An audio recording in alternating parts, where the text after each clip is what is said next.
Muitas vezes você deve ter ouvido falar que um general romano não poderia entrar na cidade de Roma. Será mesmo que isso era verdade? Durante o tempo da República, as legiões foram proibidas de entrar na cidade, a menos que tivessem recebido permissão específica da Assembleia da Cúria, um dos órgãos legislativos de Roma. Na teoria, a ideia era evitar que um exército chegasse e tomasse o poder, como fizeram Mário, Sula e César no século I a.C. Mas na verdade, essa história é um pouco mais complicada. Na realidade, esta lei foi utilizada também para evitar que generais vitoriosos concorressem a cargos públicos assim que regressassem à cidade. Tecnicamente, um general poderia entrar em Roma sem penalidade. Só que no momento em que seus pés cruzassem as fronteiras da cidade, ele deixaria de ser general. Isso valia para os soldados normais. Quando entravam em Roma, não estavam mais no exército. Isso é puramente simbólico, mas o simbolismo foi concebido para impedir que os soldados participassem num golpe.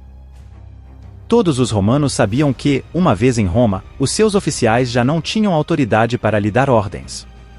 A única grande exceção a esta regra foi o triunfo, e foi assim que a República impediu que generais populares concorressem a cargos públicos enquanto os eleitores ainda os viam como heróis de guerra. Um triunfo era um grande desfile militar onde um general vitorioso marchava pela cidade à frente de seu exército, era a recompensa final para um oficial romano.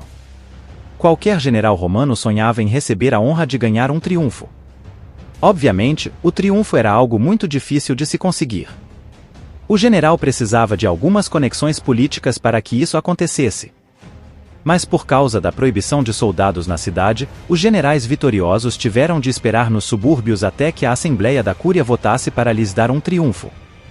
Lembre-se, uma vez que você entra na Roma propriamente dita, você deixa de ser um general e, portanto, torna-se inelegível. No final da República, isto foi usado como uma ferramenta para impedir que generais ambiciosos concorressem a cargos públicos no auge da sua popularidade. Lúcio Licínio Lúculo foi um grande exemplo disso. Lúculo foi o maior comandante romano do qual você provavelmente nunca ouviu falar. Depois de derrotar Mitrídates VI do Ponto na década de 70 e arrasar toda a Armênia na década de 60, Lúculo retornou a Roma.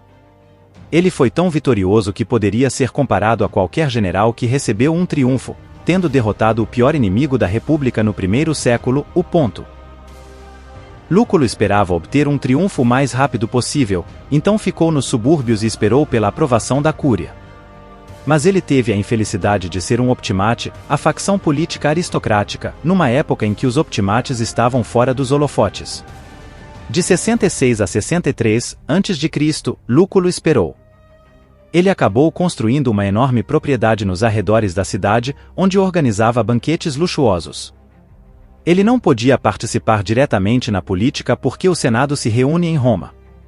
Lúculo teria sido elegível para concorrer a cônsul novamente em 64 a.C., e provavelmente poderia ter vencido, mas era orgulhoso demais para ignorar o triunfo e seus inimigos políticos, principalmente Pompeu, eram espertos demais para concedê-lo um triunfo.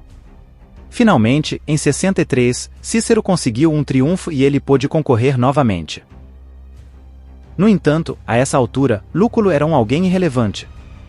Quem passa 3 anos esperando fora da cidade pelo seu próprio desfile?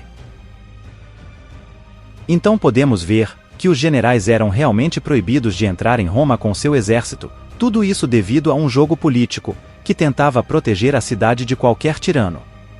Você deve ter ficado curioso imaginando como Roma era protegida se os soldados e os generais não podiam entrar na capital, mas não se preocupem, eu já fiz um vídeo falando sobre esse tema, vou deixar o link no primeiro comentário fixado.